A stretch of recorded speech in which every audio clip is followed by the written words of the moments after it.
கூப்பிட்டு பார்க்குறாங்க, ஒன்றும் ரியாக்ஷன் இல்லை. என்னடா அது அப்படின்ட்டு அப்புறம் கிறிஸ்துவ இதுலேயும் ட்ரை பண்ணி பார்க்குறாங்க. அப்படியே ட்ரை பண்ணிக்கிட்டே இருக்காங்க. இவங்களும் ஒரு கட்டத்துக்கு மேலே உங்களுக்கு ஒரு ரொம்ப சலிப்பாகி போய் என்ன பண்ணுறதுனே தெரியாமல் போராடிக்கிட்டு இருக்காங்க. இது கொஞ்சம் கொஞ்சம் ஊருக்குள்ளே பரவ ஆரம்பிச்சிருச்சு. இவங்க கோயில் கோயிலாகவும் மசூதியாகவும் சர்ச்சாகவும் சுற்றுறாங்க, ஒன்றும் நடக்க மாட்டேங்குது.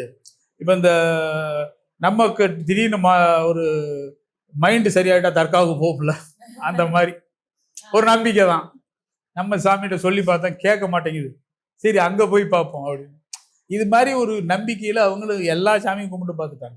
கடைசியில் ஒன்றும் எஃபெக்ட் வரல.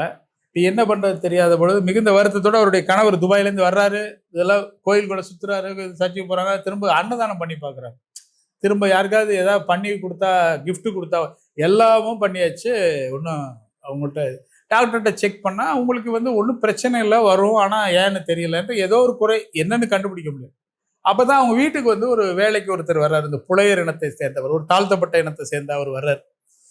இந்த செய்தி காதில் கசிஞ்சிருச்சு, ஊரில் எல்லாருக்குமே காதில் கசிஞ்சிருச்சு.